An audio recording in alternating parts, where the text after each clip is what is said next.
Hello and welcome back to another episode of Diablo 2 D&D. My name is David, and today I'm going to be going over my creation of Psychic Hammer and Mind Blast for the Assassin. But first, of course, is the campaign update. So my players finally got a hold of the things that they needed and got the 7 tombs. We had to kind of rush the exploration part of finding the 7 tombs and exploring it in there because one of the players was leaving at the end of the year and should be gone by this Thursday or something. So I just wanted to get that last chapter in and get that final boss fight. And yeah, it was a ton of fun. They charged in, looked around, and heard that that famous line, "Looking for Baal," as Duriel attacks them in this round cavern. And it was going pretty well until the druid player dropped down spike growth, and suddenly his charge wasn't doing all that much. So yeah, they did some pretty good damage to him and ended up beating him pretty easily. The week after that, I requested a rematch and asked him to not put down spike growth, but to pick a different spell. Not entirely because it's like, oh, I want to kill you guys, but I'm like, okay, let's try something different, and it's the last time we're going to have this player here. So we just had some fun with that, see how it went. And they did a pretty darn good job. He still died, but the barbarian and the druid and the druid's vine, I think, ended up getting locked down for almost half the fight as he went after the paladin. He downed the druid. Duriel downed the druid. Not the druid, the barbarian, but instead of finishing him off, just ran over and started attacking the paladin, who was bumping everybody's AC. So it was all a ton of fun. Everybody had fun, and then after that, I just did some wave tactics. I set everybody up on a homestead. Here's a house and a well and a silo and a pen for cows and whatnot. And just threw enemies at them until it was time to go. And once again, the barbarians' stun reigned supreme, so that may or may not be getting nerfed. I don't know. I know it's getting nerfed. It's getting nerfed hard, and I don't know exactly how. Possibly moving it to be an action rather than a bonus action on the next hit. It's just a single attack. Or it could be that you can only do it a certain number of times. I kind of like that action. It's one big attack that instead of getting your extra attack, you're getting an additional effect. You're stunning rather than dealing additional damage. So we'll take a look at that. But speaking of changes, let's run over to the changelog. All right, there's quite a bit of stuff here, so I'm going to go fairly quickly because I don't want to end up having an hour-long video. For the Amazon, the fighting style is no longer a part of gaining a subclass and has been moved from 2nd to 1st level. This is an attempt not just to power the Amazon up, that's not really what it's intended to do, but is a way to give an indication of what this class is about. If you look at each of the D&D classes, they all have something at 1st level that indicates what they do. For spellcasters, it's, spellcasting. For martial classes, it's gaining a fighting style or having something to do with dexterity. Like the rogue, their sneak attack turns on at 1st level, but you have to be using a finesse or ranged weapon, which means, hey, go dexterity. Having a fighting style in the Amazon at 1st level shows that this is a martial class that you want to focus on strength or dexterity. You also get inner sight at 1st level, and it shows that you want to be using your wisdom. Speaking of which, Amazon, the inner sight, now uses wisdom rather than proficiency. This is a way, again, to push it more towards, I want to have a decent wisdom for some of my abilities. So having that at 1st level, okay, I want to allocate my stats in a certain way. Going back to fighting style, Amazons now have access to the defense fighting style. This is the kind of defensive tank Amazon where you go Spearazon, I think, and you equip a shield and a spear, take the defensive fighting style, and you dodge every turn so that things attack you. It makes it harder to hit you. It also offers something other than an offensive playing style. The Barbarian's natural resistance has been moved from 18th to 20th level. You'll see on a handful of other abilities that these things are just getting bumped up so that the 18th level is a bit more leeway rather than coming up with the perfect capstone ability. The Necromancer has eliminated redundant text from Ray's Skeleton, the ability at 3rd level for the Summoner, regarding not issuing commands. That's already built into the Animate Dead spell. For the Druid, the Horde Master on the Summoner Druid specifies verbal commands. For the Necromancer, Summon Adept specifies mental commands. The difference between these two is that the Necromancer has kind of this occult mental sort of vibe, whereas the Druid is ordering things around. You tell your dog to do this versus just making, this mental connection saying, hey, go do that. The Druid's Vine Poison now specifies verbal commands. I forgot to mention that when building the ability. For the Necromancer, spending 1 minute to heal your golems now heals the number of hit points equal to your intelligence modifier rather than just 2. This is a way to get a little bit more healing and, kind of put a bit more of an emphasis on your intelligence. The Necromancer's Skeletal Mages now have a proper passive perception. Their wisdom, so what I did was I copied the Skeletal Warrior stat block and then made changes to make it the Skeletal Mage. The Skeletal Warriors have an 8 wisdom. The Skeletal Mages have a 10, so I just forgot to make that change. The Sorceress's Warmth no longer gives Produce Flame. Now that they are a full spellcaster, I don't think giving them a cantrip at level 1 is really necessary. You still get your cantrip at level 3 for your Fire and Cold subclass, and then the Lightning Sorceress's level 3 is kind of a cantrip. The Druid's Summon Vine. If you summon another Poison Vine, then the old one disappears, just so no, you're not creating an army of poison vines. Vine Poison no longer requires an actual vine for the ritual. I realized that this might be a bit of an issue if you're like in the desert and you can't gain access to a vine, so I figured, well, I'll just say that you summon one.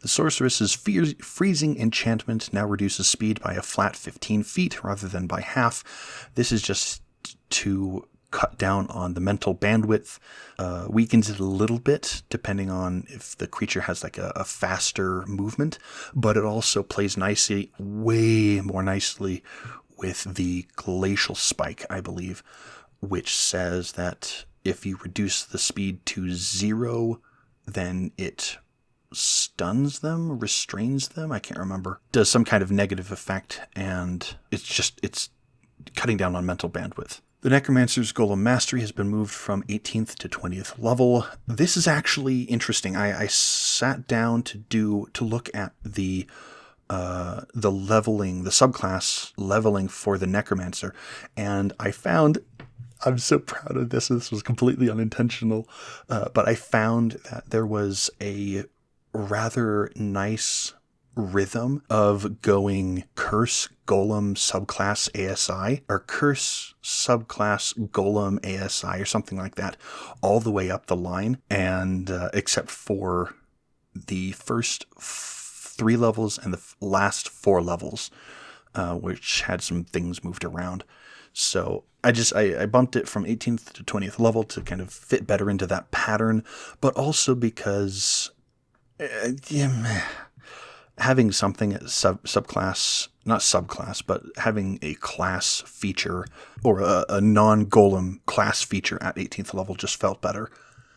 Also, as a side note, you get a curse every other level up, every other spell level up. So you get it at like your when you get level 3, level 5, level 7, and level 9 spells. And you get a golem on the even level spells, so level 4, 6, and 8. And then, like I said, at the early levels were kind of wonky. All right, getting into more of the meat. The Assassin's ability score increase at 13th level has been moved to 14th. The subclass feature at 14th has been moved to 15th, and Fade has been moved from 15th to 13th. This was because I figured Fade could be better. It was kind of like the rogue's, a mix between the rogue's evasion and, uncanny dodge. So I bumped it from 15th to 13th and just adjusted things as I saw fit, as well as getting that subclass progression in the right spot. Continuing that mix of shuffling, the Assassin's weapon block has been moved from 9th to 7th, Fade has been moved from 13th to 9th, Shadow Warrior has been moved from 11th to 13th, the ability score increase at 7th has been moved to 11th, and the ability score increase at 14th has been removed. So quite a bit of stuff in here to unpack. Weapon block was kind of it's kind of this mini shield, so I figured that it could be a little bit better, dropping it from 7th to 9th. Fade, absolutely, like I said, uncanny dodge is like 5th level for a rogue, so dropping it 4 levels. I mean, okay, it was 15, so going from 15th to 19th to 9th is 6 levels, dropping 6 levels. Yeah, it's it's way better now. Shadow Warrior getting bumped from 11th to 13th here. It's actually pretty powerful. It didn't feel like an 11th level ability, so I bumped it up 2 levels. And then the ability score increase at 7th has been moved. It just didn't feel right as I was shuffling everything around. I needed something in that slot, so I bumped it up to 11th level. Side note, the rogue gets theirs at 10th level, and I'm honestly considering swapping the ability score increase at 11 and the subclass at 10, just to differentiate it a little bit, because you get 2 ability score increases in a row from 11th and 12th, and maybe not. The ASI at 14th has been removed. That is just a way to open up something. Like I said, the rogue only has 1 ability score increase. The fighter has 2 extra ones. And while I can give the assassin the kind of fighter treatment, because they're the only class in Diablo that I can think of that is just almost entirely pure martial, it felt more like a rogue than not, so I'm pulling that out. Maybe I could improve burst of speed. I could improve, give some kind of social benefit or exploration benefit. I don't know. Just give me some thoughts and just let me know. Continuing on to the Assassin's Venom, it has been moved from 18th to 20th level, so that makes the 3rd ability from 18th to 20. Dealing 3d4 additional poison damage on every hit just didn't feel like an 18th level feature.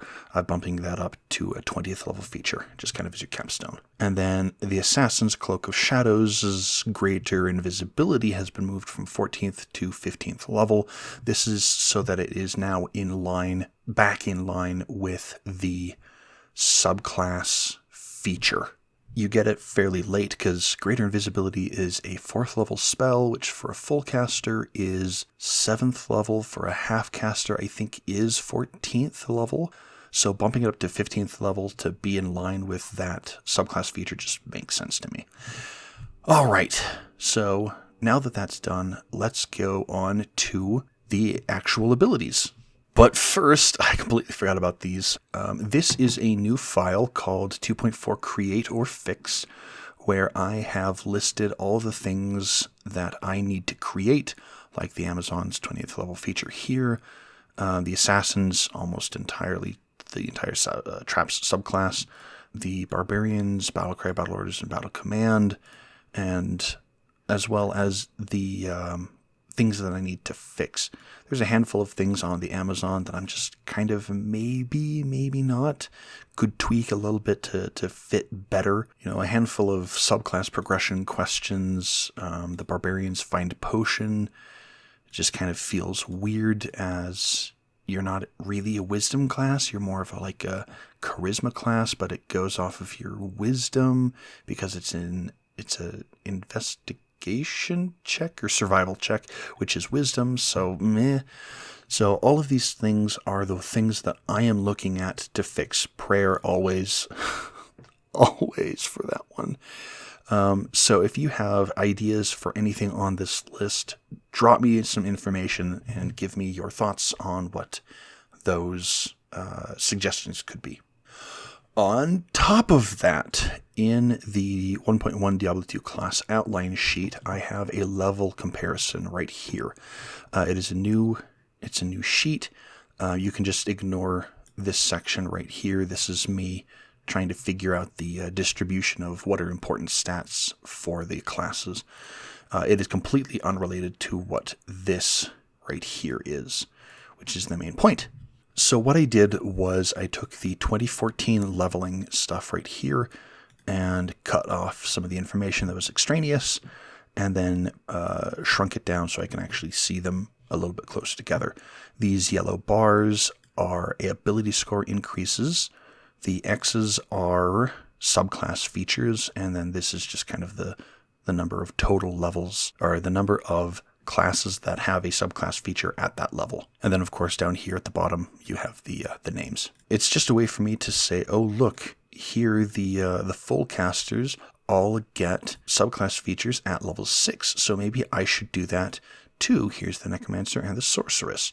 You know, most things get a subclass feature at level 6, or sorry, level 3, so maybe I should do that too. Just kind of some more information and stuff that I can look at and figure out.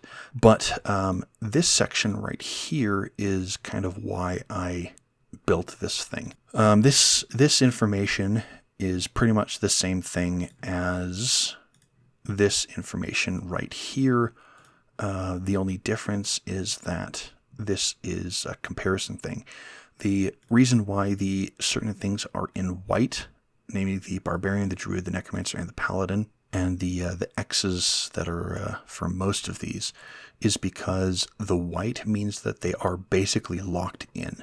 The Barbarian, the Druid, and the Paladin all reflect the Barbarian, the Druid, and the Paladin in the 2014 one, so there's an easier switch over. But I'm still kind of tweaking the assassin right here, which is why I'm kind of focusing on this because for today, for this video, because it was just on my mind.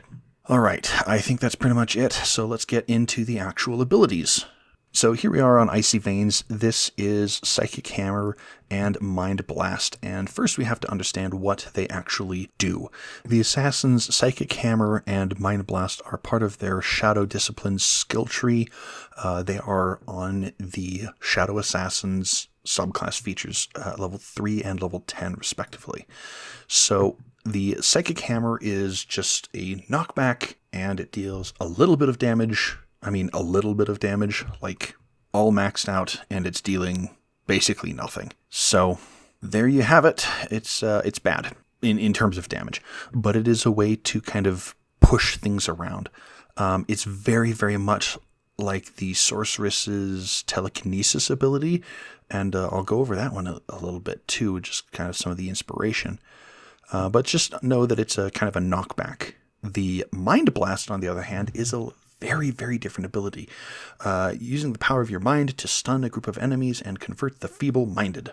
Diablo has a mechanic called conversion. The Paladin has one as well, where non-champion, non-unique creatures can be turned to your side for a brief moment. It's kind of damage reduction, it's kind of crowd control, it's kind of a defensive, I need to get out of here kind of thing. But overall, it's not really that good. Stunning things is pretty good, but overall, you'd just want to, murk them. Just kill them and be done with it. But it's still pretty useful. And shout out to Ginger Gaming Mentor, again, for making these skills and abilities videos for me to draw some information from. All right, so that's the basics on Icy Veins.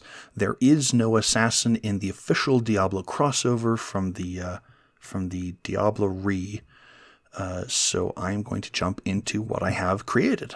All right, Psychic Hammer right here. When you take this subclass at 3rd level, as a bonus action, you can attempt to shove a creature within 60 feet of you. It makes a strength saving throw, DC 8 plus your proficiency bonus plus your intelligence modifier, or take 1d4 psychic damage and be pushed 5 feet away from you. A creature can willingly fail this save.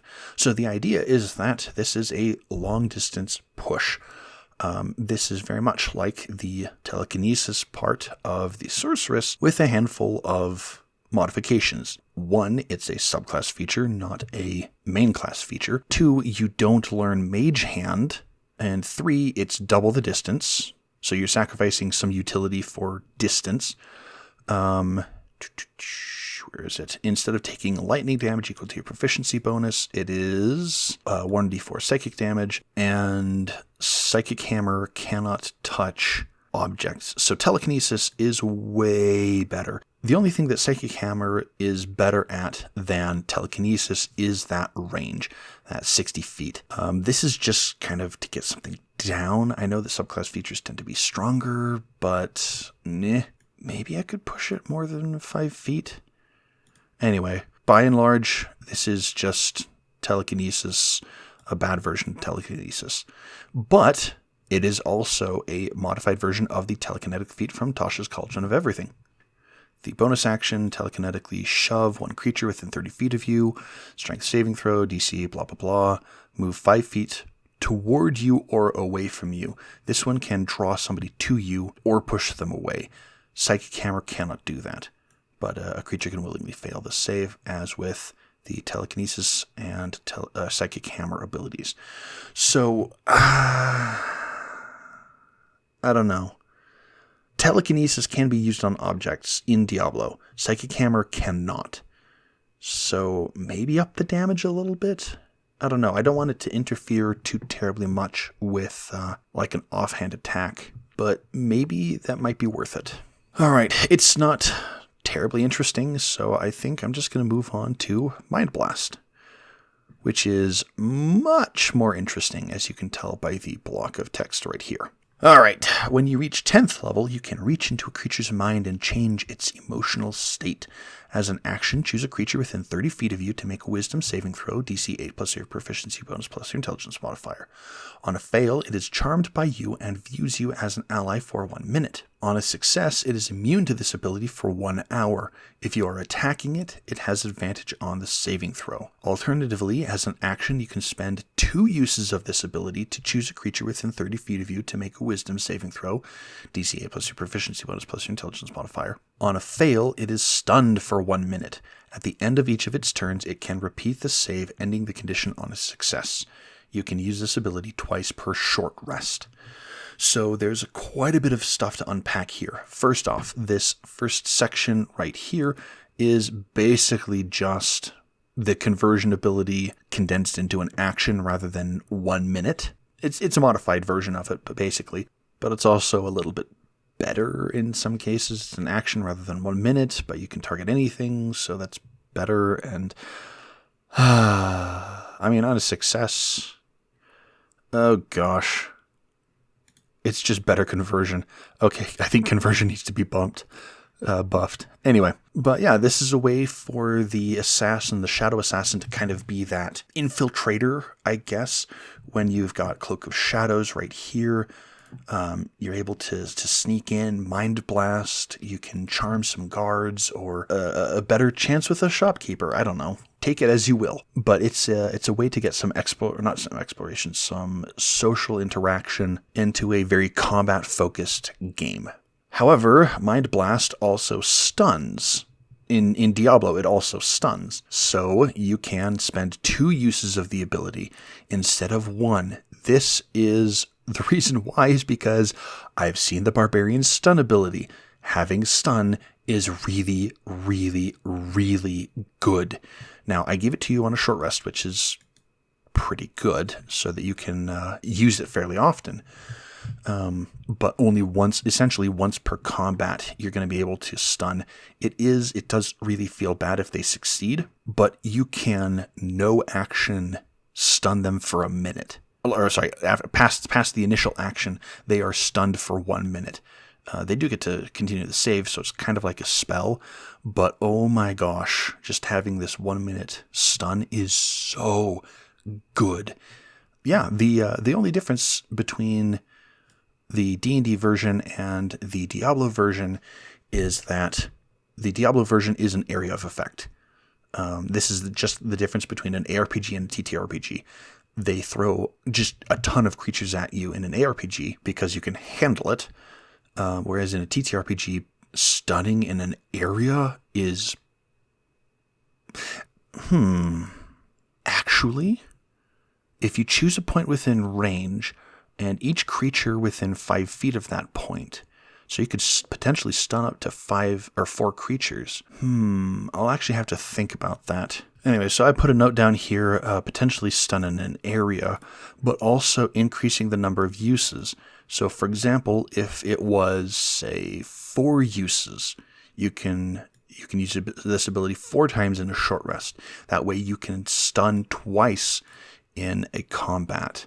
Or you can charm the first guard and then charm his superior when he comes over to question you, and then charm the second guard because the first one failed, the first one ran out, and then, whatever. Or potentially just 3, so you can attempt to charm, that fails, and then just stun the guard and keep going, or something like that. And then modify stun number of uses, potentially cutting this down from 2 uses down to 1, just giving you some more uses of it. I don't know. Let me know. This is a 10th level ability, so this is approaching kind of the end of where people tend to end their campaigns. Usually it's like 11, 12, or 13, something. I've always taken like big, long campaigns, so my experience apparently is skewed towards like 17th level. So anyway, yeah, just let me know. Those notes are there for my perusal, but also for you to look over and think about it. That is pretty much it. I think there's nothing else much to say. Yeah, I was originally just going to do Mind Blast here, but then I was just like, okay, I'm tired. I'm tired of not having Psychic Hammer done. I'm tired of just looking at a blank space. The guy that had to leave the campaign, he was playing a Shadow Assassin, and I just said, look, you have the telekinetic feat. Just take this telekinetic feat and use that. So there's a lot of influence from there into Psychic Hammer. But I think he will probably be rather pleased with this. He did mention that the bonus action, the assassin's bonus action, is rather chock full because you have bursts of speed giving you the dash or disengage action as a bonus action. Yeah, so dashing or disengaging as a bonus action is really what you want to be doing as an assassin. Kind of that striker monk rogue feel. So having Psychic Hammer as a bonus action, it does help set up something. Like being able to push people around the battlefield is actually really handy. Knocking somebody away from you if you want to be a ranged rogue.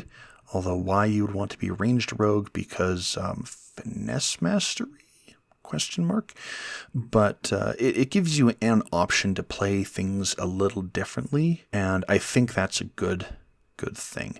Mind Blast, I just kind of gave up and sat down and was like, okay, I need something on here.